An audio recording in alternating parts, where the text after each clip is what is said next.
E aqui mais uma vez, fugindo do manual. Vocês estão ligados que ele tem aquele sisteminha novo lá, tecnologia da estabilização do cage, e muito funcional realmente. Porém, a medida que vem de fábrica, para mim não me agradou nada, cara. Um exemplo que o da SRAM, que não tem esse estabilizador, para mim eu acho que faz bem menos barulho que esse câmbio aqui, um exemplo. Então, como eu sou um do tipo de não seguir 100% o manual, no caso aqui a peça é minha, então eu faço o que eu quero. Mesmo montando o manual, às vezes eles podem errar e a gente pode estar levando erro. Isso aqui, quem está no mundo da mecânica sabe quantas vezes a SRAM, a Shimano e muitas marcas top de linha aí do mercado erraram.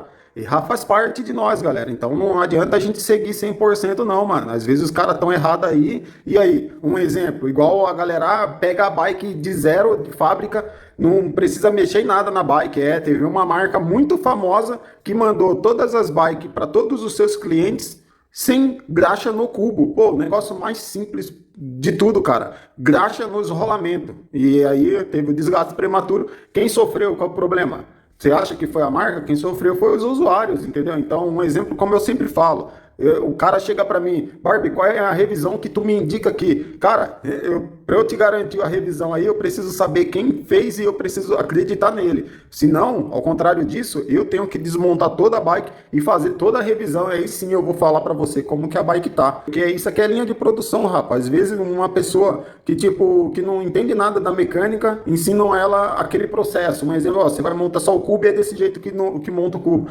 Aquela pessoa às vezes não sabe qual é o tipo de uso, o tipo de carga, não sabe nem o que é bike, vamos dizer assim, entendeu? Então, a gente é acreditar em nós, mano. Nosso trabalho, claro, acredita na sua marca, né? Porque senão, como que faz, né?